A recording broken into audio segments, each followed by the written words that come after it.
political fight has erupted over the past 24 hours in Washington and shed light on a really perverse truth about American politics right now. Bad news for uninsured Americans hoping to gain access to health care through the new health reform law is actually great news for Republicans. Because bad news involving Obamacare is what Republicans hope and dream and wish for every day. The Obama administration announced yesterday that implementation of the so-called employer mandate is going to be delayed for a year, till 2015. This is the part of the new law that requires businesses with 50 or more workers to provide affordable health insurance or face a range of per-employee fines. The Obama administration says it's simply a way to give businesses more time to comply with the new rules, but Republicans say it is proof that Obamacare is a disaster, nightmare, apocalypse that must be repealed immediately. For real this time. Republicans have treated the news of this delay with unbridled delight. House Speaker John Boehner released a statement that reads in part, quote, "This announcement means even the Obama administration knows the train wreck will only get worse and underscores the need to repeal the law and replace it with effective, patient-centered reforms." So, with all their pointing and laughing and jeering, Republicans have drawn the Beltway's collective attention to this employer mandate delay, which, don't get me wrong, is important. But let's not get too carried away here about how important it is. It imposes a penalty that is far less than the cost of providing health coverage.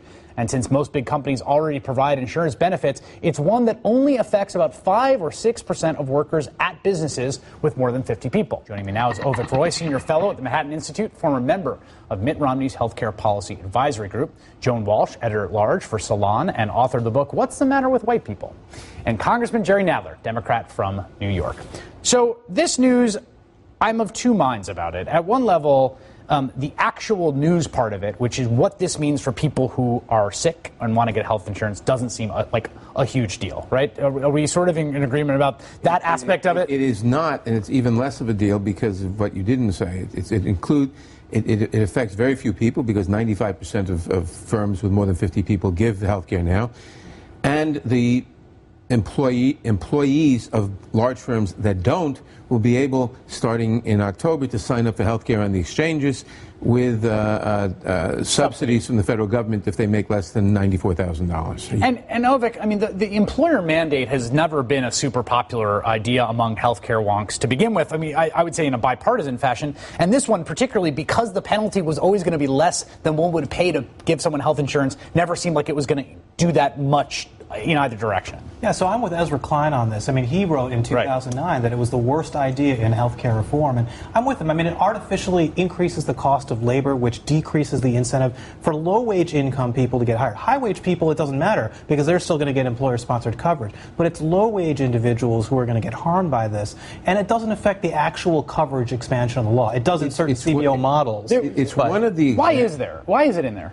It's there because it was not a great idea. It was put in by the Senate. In our history, Congress goes back and we see how it works or doesn't work, and we fix it. But we can't fix it because the Republicans refuse to do anything but talk about a full repeal of Obamacare. And here's one that might be an exception. So the cost benefit for actually getting rid of the employer mandate is really favorable. It doesn't affect any of the coverage issues with the law, but it eliminates a drag to hiring. And there is a bill that's been introduced in Congress to get rid of the employer mandate. I'd be interested to see if there could be bipartisan That would be support for fascinating that. if you could actually get a vote on that, because that would do precisely the thing that we have not seen.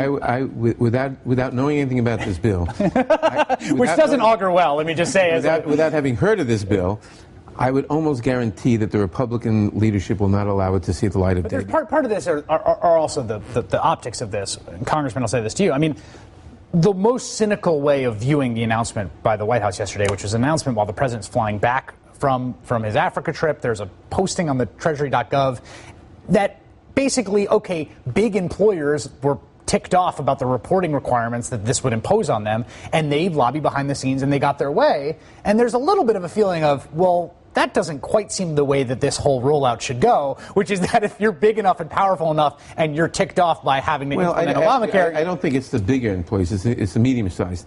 The big employers have 98% are giving health insurance. Yeah, can we show that actually? That graph actually does a good job of showing this. The companies with employees between 50 and 100 and between 50 and 200 are the ones that are affected by this. Now, 94% of them are giving coverage, but they start. It's great you knew that off the top of your head because we have a chart showing that data right now. And so if you got that wrong, that would have been embarrassing for all involved. So I just want to point that out. Good job. Right. So they're the ones who, if there has been discontent, that has. The other thing that's interesting about this, Avik, is that presumably this does at the margins, push more people onto the exchanges, which are getting set up in October. And I want to talk about the exchanges getting set up in October and the Medicaid expansion, which is driving me out of my mind right after we take this break.